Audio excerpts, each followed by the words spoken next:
the Tudor's Dynasty Podcast. Here we are in Plymouth, and that name probably rings a bell to most of you listening if you're American, because this is where the Mayflower launched from. And I am here with a friend of the show, I want to say business partner, but I don't know if that's even... Guide. My tour guide on this trip, Nigel Scarr. Nigel has taught me a lot about this location, and to my right, which we'll show you in a little bit, is where we are told that the people got on the Mayflower, right? Where the steps are. Yeah, so to satisfy the interest of tourism, we've got a great set of ornate steps with a great arch over them and plaques saying how the Mayflower left at such and such from this point. But it's not true. They left from here, they left from this point, but actually the original steps were nearer the wall as it was with the deep harbour here. And there's a pub across the road. The steps are no longer really visible, but if you go to the ladies' toilets, that's where the steps were. So I might have to go to the toilet to see where the steps were. It doesn't ruin it. The list of people that have left from here across the globe, to America, to Australia, to New Zealand, great explorers have left from this point. It doesn't ruin that atmosphere. And it's designed to enhance and focus your thoughts on what's going on here. But it's in the toilets you want to go. Yes, yes. And Nigel told me a really great story. I don't know if you can see behind us or not. There is a tower. Nigel, can you share with everybody the story of the tower? So behind Rebecca, there's a slight rise with the bluff, and there's a little round tower. So Drake has been gone for many years, circumnavigating unintentionally around the world and picking up his goodies and his gems and his gold and fighting the Spanish, and he comes back fully laden. But his problem is he doesn't know who's actually on the throne. Has Elizabeth died? Has there been a Spanish invasion? Is Philip on the throne? Right. There are so many things that could have caused him a problem. They didn't have social media back No, then. so he hides. He hides his boat behind what is across the way, which is Drake's Island. And when he gets more comfortable, he unloads his ship and he puts all the gold and gems and all his precious objects in that little tower. And he sets his crew as guard on the tower. And then when he's comfortable, only then is he able to relax when he knows that Elizabeth is still on the throne.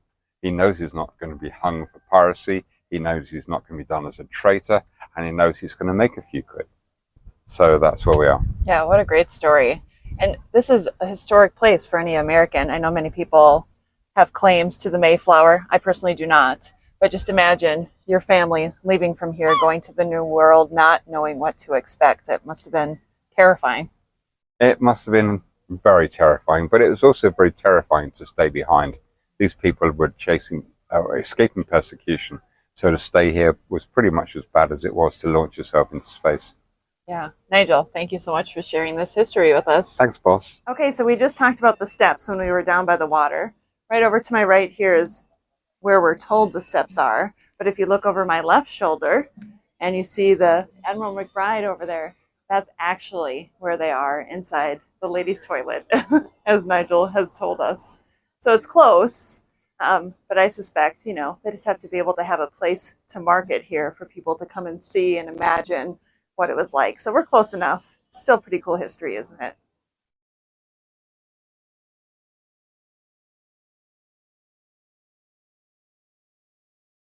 Okay, here we are again in Plymouth. And Nigel has joined me once again to talk about this location that we're standing that's going to be of great interest to many of you. Nigel, why don't you tell us a little bit? So we're stood on Plymouth Hoe, the famous Plymouth Hoe, where Drake is playing bowls and he sees reports of the Armada sailing up the channel. And we know that actually he's cool as a cucumber and says, I'm going to finish my game of bowls. But in reality, there's nothing he can do. The fleet are in this bay here or in this neck.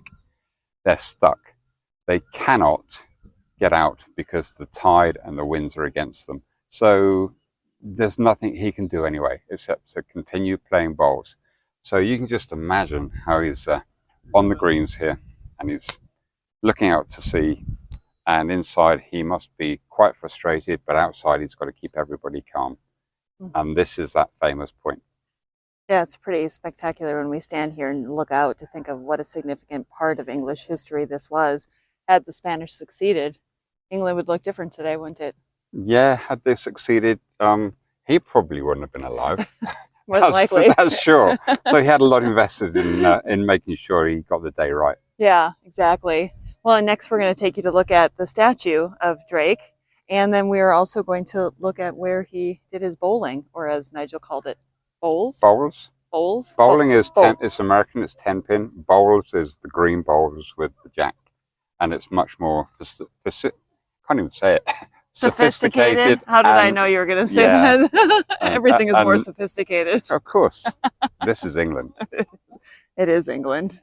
All right, Nigel and I were just talking about Drake and the statue of Drake, which you will see right behind me. Also, over my left shoulder here, you are going to see the bowling green. It's not bowling, like I mentioned, because Nigel said that that's 10-pin bowling, but the bowling green was right back over here. So you can imagine him standing right about in this area, kind of getting this view that you had just seen over our shoulder before, and seeing them off in the distance. It's pretty cool to be here, to be able to see this in person. As we arrived near the harbor in Plymouth, I stepped out of the vehicle and couldn't help but laugh when I spotted a place called Boston Tea Party, a local cafe serving breakfast, brunch, and coffee. I thought, how fitting for an American in England to encounter this establishment first. The harbor in Plymouth was absolutely stunning.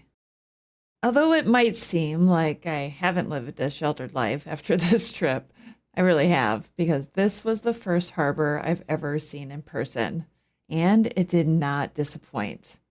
The smell of the sea, the sound of the seagulls, the boats, the people, everything made me instantly want to live there. Nigel and I traveled to Plymouth to film at the steps where the Mayflower launched in 1620.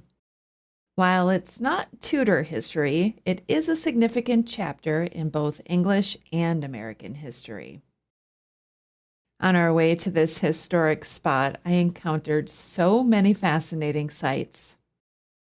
I have a particular obsession with old doors and windows, and I'm always captivated by narrow walkways and alleys scattered throughout these ancient cities and villages.